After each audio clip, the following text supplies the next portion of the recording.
Hello, I'm Nate Regier, founder and CEO of Next Element, a global consulting and training firm helping organizations transform their cultures with compassionate accountability. Thanks for joining me on the Compassionate Accountability Podcast, where we get to meet amazing people who are bringing more compassion to the world. I hope you'll find something useful in this episode, and if you like what you hear, please subscribe, rate, and review to help us reach more listeners. Be sure to visit our website at next-element.com, where you can learn more about our work and check out all of our previous episodes.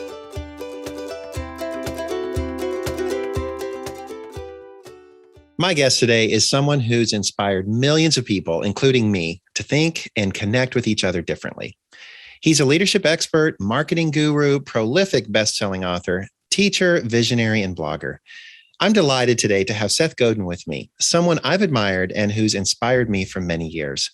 As an entrepreneur and author, Seth's work and wisdom have been a staple in my life and in our company's culture at Next Element.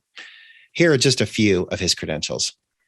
Seth has published 20 best-selling, highly acclaimed books, done 5 TED Talks, and has been inducted into 3 Hall of Fames, the Marketing Hall of Fame, the Guerrilla Marketing Hall of Fame, and the Direct Marketing Hall of Fame. No wonder HubSpot described Seth as one of the best marketers on the planet. Seth is transforming how leadership and learning happen with his Akimbo workshops, including their flagship Alt MBA program with over 5,000 alumni in 75 countries now. You can't put Seth in a box, which is just how it should be, since his jam is helping others think outside the box.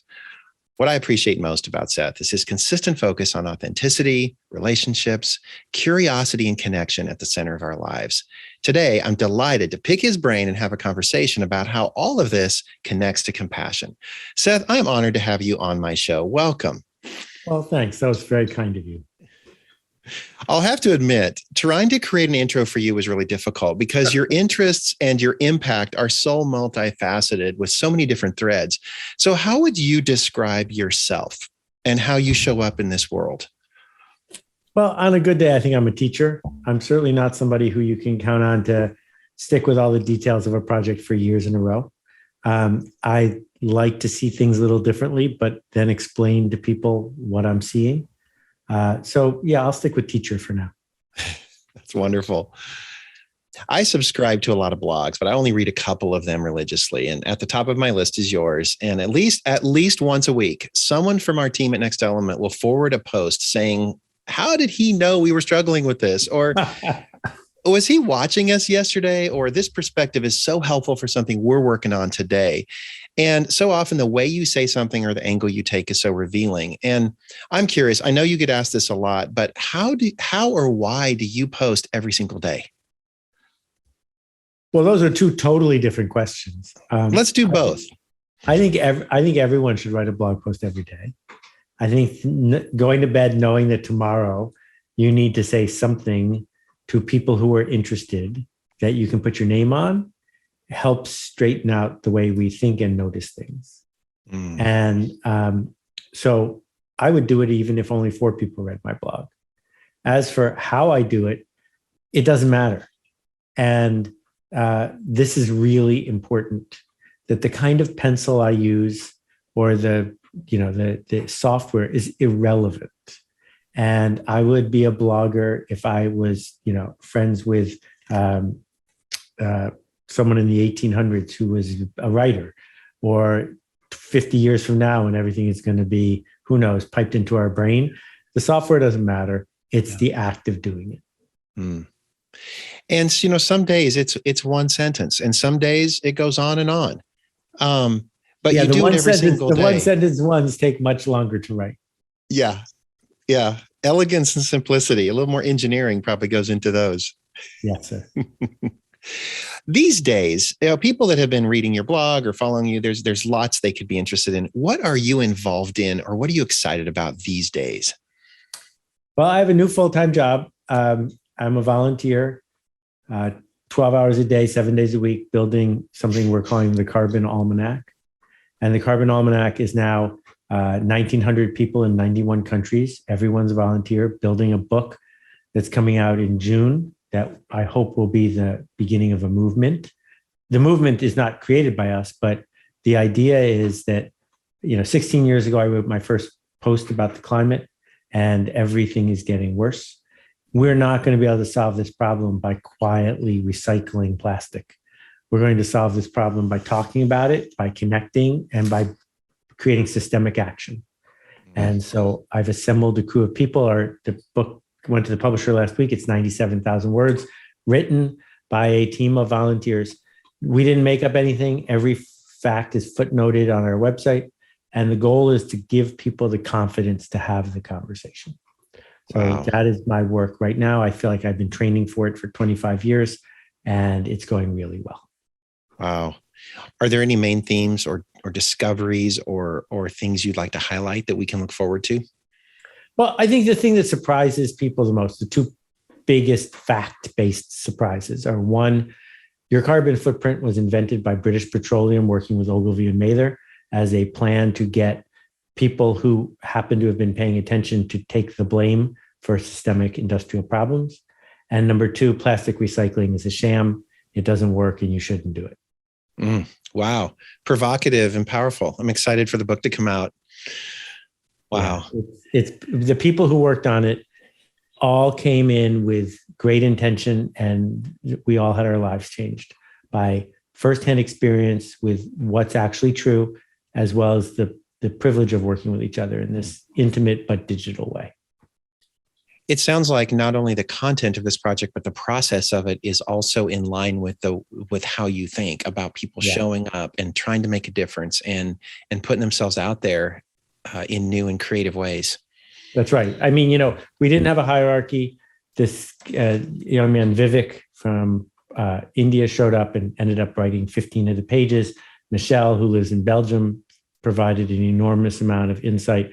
We have Blossom in Nigeria, people who I've never met, probably never will meet, who said, yeah, I'll do this part, and did. And then a crew of people who made it better. The design of the book is spectacular to look at. It's just, we have plenty of skill in the world. It just helps if people get organized. Wow. Where should people go? Can we pre-order? Can we get signed up to be notified? We'll put this in the show notes.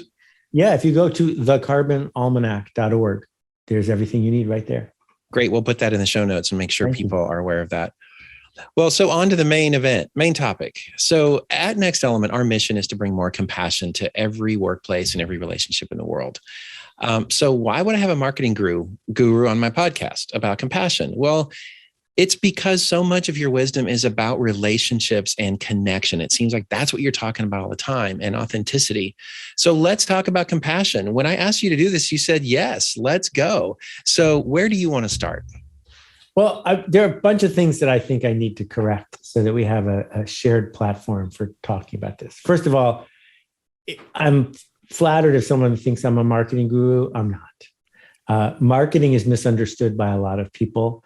I don't play with the parts of marketing that are about hype and getting the word out and hustle. I think marketing is everything we do that makes a change in the world. And I'm better at asking questions than I am at being a guru. So I'm going to leave marketing guru to the side. Second thing, I think authenticity is a crock, and we can talk about why that is. And third, compassion and generosity does not mean you give everything away for free. Compassion and generosity can coexist quite happily with long-term value creation and showing up in the world and making a living. And often people who think of themselves as useful, thoughtful human beings use compassion and generosity for a chance to do less, to put themselves out there less, to give things away. And in fact, that's not the way I'm coming at it. I think a compassionate thing to do is to offer someone dignity and tell them the truth. I think a compassionate thing to do is to see someone where they are and then help them make an investment or time or effort or money to get out of where they are. Because we're not talking about sympathy. We're talking about how do you make something better? Okay, so two big things. Let's start with that. I love it. Let's start with why you think authenticity is a crock. Well, let's say I woke up this morning with a little bit of a headache. The authentic me wouldn't have shown up on this podcast. I am not here on this podcast as me. I am here on this podcast playing the role of me, the best version of me I can bring you and your listeners. And if you go to see Elvis Costello or Ricky Lee Jones in concert, you don't want the authentic version of those people. You want the best version of those people. And authenticity, there are few people online who throw tantrums on Twitter and earn points for being authentic. The rest of us, we get out of bed and we put on our clothes and we go to work because it's our job, not because it's the thing we felt like doing in the last 15 minutes. So what I think people actually care about is not authenticity, but consistency. Can you show up as your best self when we need you to, as opposed to saying, I just felt like being a jerk today. I was being authentic. I don't want that. I don't need any of that in my life. Thank you very much. I'm so tired of people hearing say, I'm just telling it like it is. Yeah. So it sounds like you're kind of identifying authenticity with just the truth, the reality, versus authenticity is consistency in how you show up, or maybe even could it be consistency with what you aspire to, or what your values are, or what your goals are. Right. They all fit together. You know, what I'm getting at is a lot of the writing that I've seen in the last 5 years about being authentic. Quit your job, decide that you're entitled to a living with a Shopify site, speak up whatever you want. And if someone's offended, well, screw them. And no one in our community needs you to do any of those things. What we need you to do is be clear about the change you seek to make, and then consistently show up to do that with the best version of yourself that you can muster. What a powerful invitation. Seek to be the best version of yourself and show up to make a difference in the world. Yeah. And you're big on people. I hear you're saying I'm not up for people just spouting off, but you're big on people declaring their intentions and declaring the difference they want to make in the world. That's right. And you don't always have to announce it, right? Like, so if you go to the doctor and she says, well, we're going to cut you open and fix your heart and you'll live a happier life, you don't want a surprise surgery. You actually want the surgery to be something you know is coming. On the other hand, if you go out for a lovely dinner with your partner, you don't want the maitre d' and the waiters to be announcing throughout the whole meal, we're here for this to be a special evening for you, right? You just want them to create that magic. So we don't always need a narrative. However, when you're among your professional peers, you got to be able to say it. What's the change you seek to make? Who are you seeking to change? If you aren't clear about those two things, then you're an amateur. And professionals talking to each other with peers need to be really clear about what that does. What does the florist do at a $100,000 wedding? Well, it's not just delivering flowers from the wholesaler to the venue. That's lots of people can do that. What you do is you put on a show that makes the bride feel like this is truly her special day. What you do is use status and affiliation modeling to help that person build a memory. And those things have nothing to do with roses and everything to do with the way you are showing up with compassion for the person who hired you. Yeah. But if you're at the convention of the other people in the wedding industrial complex and you can't describe how you do your craft, well, then you're a lucky amateur. All right. Thank you for your perspective on authenticity. And I really can align with that. And so compassion, your second issue you wanted to set straight was kind of how you see compassion. And what I heard you start to talk about was that compassion doesn't mean just giving things away. In our framework, compassion, we really look at the real word. Com means with, and passion means to suffer, to struggle. This is a journey together. It's not about, one of the big myths we try to alleviate or correct is compassion is not just about alleviating suffering. It's not what I go try to take away your suffering. It's really about making purpose in the suffering, creating something with it. So I'm curious, share some more. Talk to me about your view of compassion more as kind of we're in this together and everybody has a role. Okay, so there's a huge spectrum we can. So let's start on the professional side, and then we'll move more to the community side. If you have a salesperson who's working for you, and they're not closing any sales, and they've had trouble at home, and their career is tanking, it might feel compassionate to just float them a couple of royalty checks, tell them to show up less, and make them feel better today. Or you could look them in the eye, ask them if they want to be good at selling, and then tell them the truth about where they're falling down on the job, help them lean into the thing they're afraid of, break through the barrier, and become great at what they do, which is really what's causing a lot of their suffering, is they want something that isn't happening, right? And Zig Ziglar, my late friend and the teacher, that's the origin story in his book, right? Of how he became who he became, because the sales trainer heard all his whining, heard all his complaining, and went past that to help them get to where they want to go.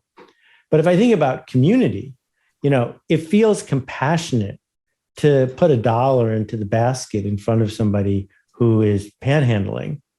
But it is probably more compassionate to do something to address the systemic mental health challenges in our systems, to find out why is it that this person is standing outside in the cold looking for dollars, instead of sitting with a professional who can help them deal with the fact that their medications are out of whack, or that they have a substance abuse problem, which is a more compassionate path.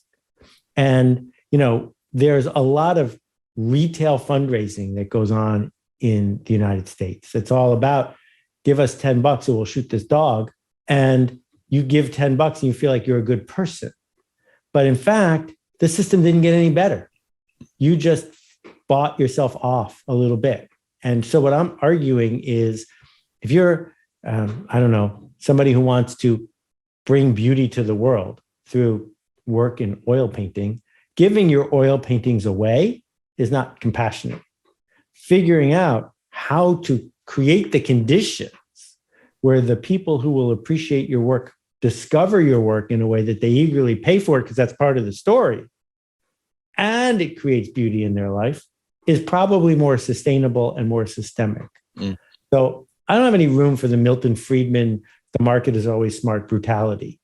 I think we need to give others dignity, but then what we need to do is see systems and fix systems. You said something earlier about moving past the whatever it is, and what you were talking about is kind of the resistance, whether it's excuses, whatever it is. And now you just said, you used the word dignity. How do we move past whatever is being thrown up in front of us? So often as leaders, as relationships, we want to fight with the resistance. We want to create an adversarial thing or get into power struggles. How do you move past the resistance while preserving dignity and enhancing it? So dignity is fascinating. And my friend Jacqueline Novogratz and I have been talking about this for years. Dignity isn't something you can take for yourself, all by yourself. People have to also give it to you. And I tell the story of when Leona Helmsley, noted tax felon, was having tea with her lawyer, Alan Dershowitz, noted ruckus maker. And the person she called the servant brought them tea. And she saw that there was a drop of water on the saucer.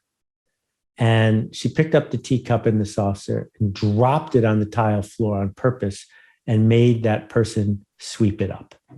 She stole dignity from that person because it gave her pleasure, because it gave her status in that moment. And I'm talking about the opposite of that.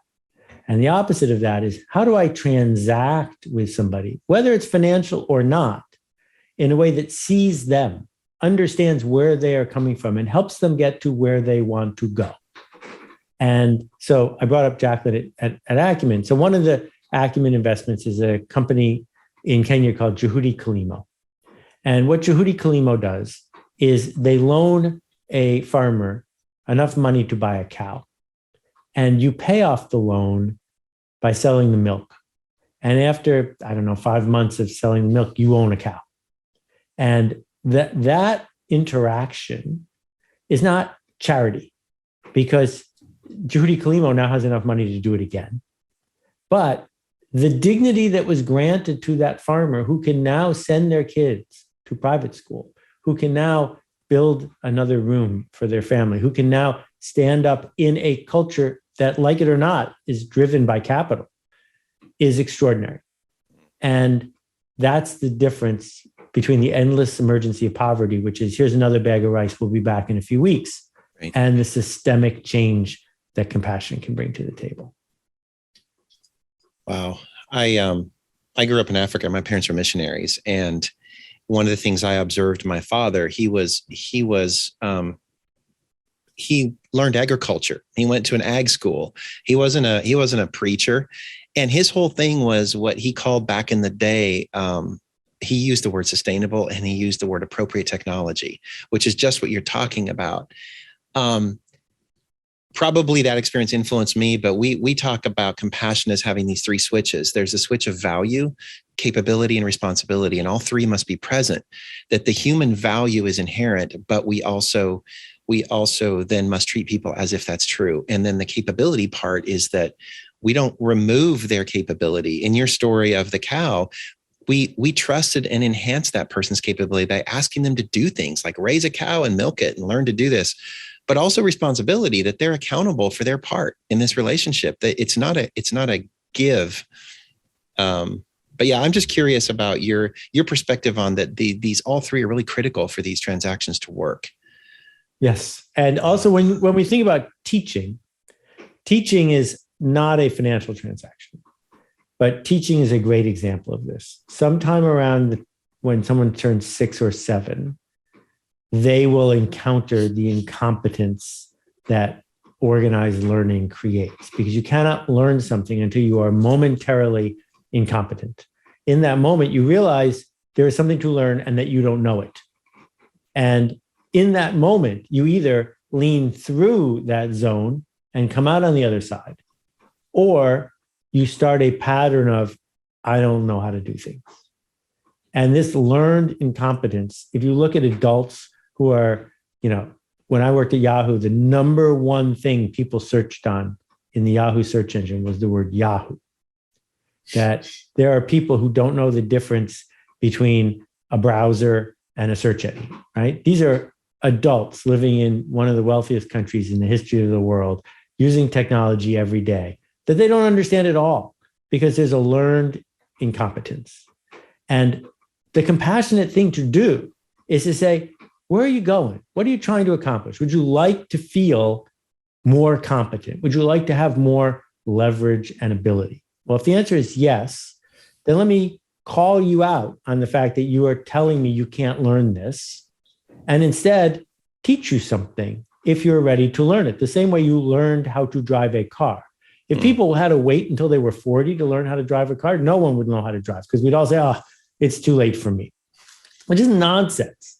And so as a teacher, my impatience as fuel is to realize that people are afraid of incompetence and express it in lots of ways, which sound like great excuses. And I acknowledge the excuse and I acknowledge their feeling. And then I ask them if they want to get out of that spot. Because if they do, if they're enrolled, I can help them learn something. And if not, you have every right to wallow, but wallowing will not get you out of where you are. So it's worth making a choice. And I'm going to give you the dignity to make that choice. I'm guessing when you said the word enrolled, you don't mean it like a traditional institution. Right. So the word enrolled has two meanings, just like the word sanction has two meanings.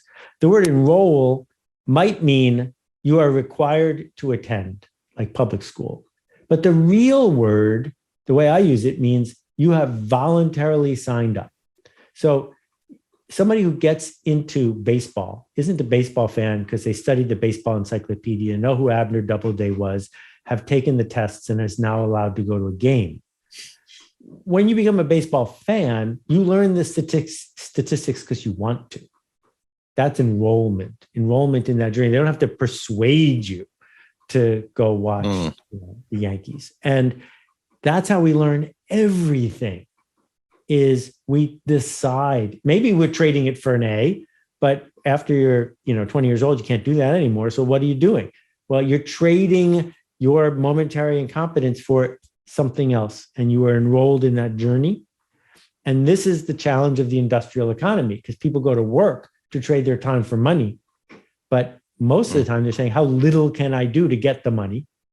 And what makes a great organization are people who are trading their time for the feeling of forward motion, for the feeling of being part of something. And that's why the Carbon Project is so fantastic, because 20,000 hours into it, not one person has made $1. No one's trading for money. They're trading for meaning. And when people are enrolled, you don't have to hustle them. Yes. You mentioned earlier questions. You're a question asker, not a marketer. And throughout our conversation so far, every time you're sharing a story, you're asking questions. What are some of your favorite questions that listeners could write down, hold on to, that advance compassion?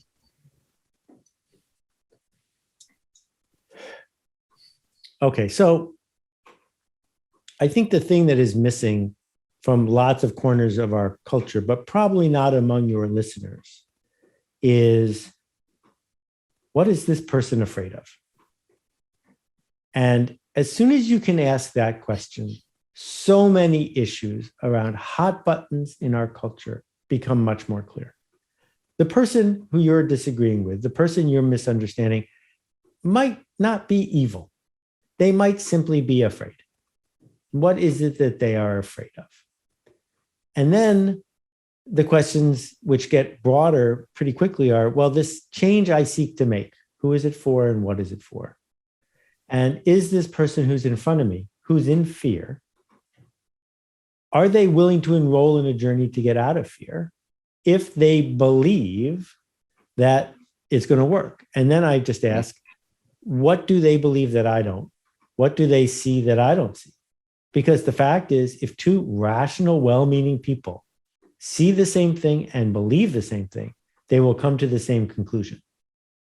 But if they're not coming to the same conclusion, it's either because they don't believe the same thing or because they don't see the same thing. Fantastic.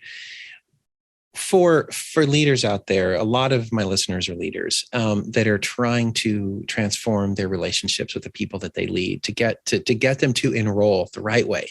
Right. Are there any great questions that leaders can ask their people to start that conversation? Well, I would ask these leaders first, are you a leader or a manager? And both are high status jobs, but each is very different. Most people who think of themselves as leaders are actually managers. Managers have authority. You get to tell other people what to do. Management is important. That's why McDonald's has a manager. Managers make sure people show up on time. They get done what needs to get done, hopefully faster and cheaper than yesterday. And leaders don't have to have authority. In fact, sometimes don't. And leaders, because they can't tell people what to do, have to earn voluntary enrollment. And leaders are making a change happen that hasn't been made before. And if that's the case, then the honest leader says, I'm not sure this is going to work. We're going over there. Who wants to come? And that is a fundamentally different way of showing up at work every day. So if you're managing your people, the conversation is, are you here to do your job? And let's acknowledge that I have authority and also responsibility for getting this job done. Here are the instructions. Am I being clear? And if we do this together, will you be getting what you want? But if I'm a leader, it's a much more complicated conversation, because I can't tell you what to do. I can just describe where I'm going and describe how we might get there together. Right? So, the Reverend King didn't have a lot of employees, but it's pretty clear he wasn't a manager. He was a leader. And we see them all over now in our culture because social media has given people who wanted to lead way more of a voice without them having to have authority. Man, I love that distinction about leaders have to earn voluntary employment. And I wonder how often leaders or anyone in a position, ostensibly a leader, they get things are going well and then they get desperate. They don't get what they want. People aren't doing what they want. And they have to make a choice at that moment. Do I want to upskill to lead? Or do I just want to manage and do what I've always done before, or leverage the tools or the levers that I have at my disposal to make people do things? I'm definitely going to use that definition. Love it. We're rounding the bend. I would love to continue to hear your views on a lot of things. I'm curious if there's any last thoughts you'd like to leave with us about compassion. Like connection, we're never going to have enough of it. And there's so much scarcity in our world, not just scarcity of clean water or energy, but scarcity of attention, scarcity of certain kinds of resources. But if you want to flip that on its head and you decide to be in the business of creating connection through compassion, the world is always going to be open to more of that. Mm. And that's thrilling, because as we discovered when the internet was young, dancing on the edge of infinity is a really cool place to be, because you're not taking it from anybody else. Mm. And that getting out of the industrial mindset of scarcity is really freeing and is worth a try. Well, and anybody who wants more perspectives on that, there's so many resources at Seth's blog and Seth's website that we will put on the notes. Seth, I'm curious. There was actually another topic I just thought of. Do you have time for one more topic? All right. Conflict. So how does conflict fit into this mix? What's your view on it? Because we got a lot of that in the world right now also. We do. It's interesting. There are very few people who have a conflict with gravity, because gravity isn't just a good idea. It's the law. And by that, I mean, it's not up for discussion. When you wake up in the morning, you're going to weigh exactly as much as you weighed last night, and there are no anti-grav options. And in times of change, conflict is much more likely to occur because laws seem much more flexible. And one of the things we failed to acknowledge, and I was on the internet before just about anybody, is we got all excited about all the frontiers that the internet was opening up. But we forgot to have a thoughtful conversation about how will people who see all these things in their lives changing deal with the fact that so many things seem flexible. And, in our culture right now, it's really problematic for me that people think the scientific method is up for debate, that, the acceleration of mass on the planet Earth is up for debate. It's not, right? And so we end up with conflict in places where we're not used to it, because there's a bunch of things that are true that people who are approaching it with goodwill and less fear can see that it's true. But there are other people who are showing us their fear by expressing it in the form of a kind of conflict. Mm. It feels to me like when we bring compassion back into the situation, we have the opportunity to come back to first principles and to say, who exactly do you want to be affiliated with? What do you want to be part of? And where do you see yourself on the status hierarchy? Is that status hierarchy fueling you going forward, or is it enervating you and slowing you down? And if we can get back to these first principles so we can have enrollment on a mutual journey, then I feel like we can dial down conflict. The other thing that I would throw into the mix is if you encounter a troll, and trolling is now much more of an art than it used to be, almost everything we just talked about goes out the window. A troll wants conflict. That is their goal. They get something in return. And reasoning with a troll doesn't work, because when a troll discovers someone reasoning with them, they realize they can just troll them more and get more of what they came for. And so what we're going to have to do as a culture is figure out, just like, the great Supreme Court case that says you can't yell fire in a movie house, is there's no room for trolls in this organization. There's no room for trolls on this website. There's no room for trolls on this podcast. And trolls sooner or later fear isolation. Sooner or later, their goal is affiliation. And when trolls see that trolling isn't helping them get those things, my hope is that we can tamp that down and get back in sync, because we have a lot of work to do. And we're right now, as David Suzuki said, our car is going off a cliff and people are arguing about which seat they're sitting in.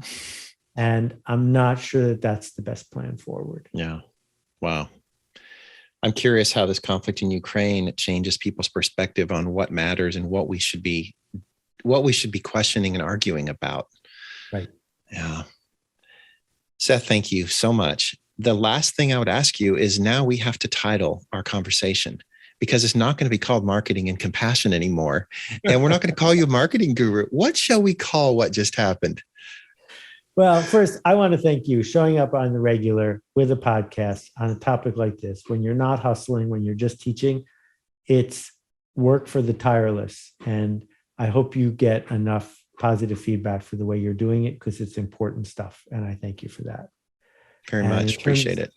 In terms of the title, you can title it anything you want. Okay, that sounds great. My full blessing on that one. Seth, thank you. It's been a real pleasure. Thanks. Be well.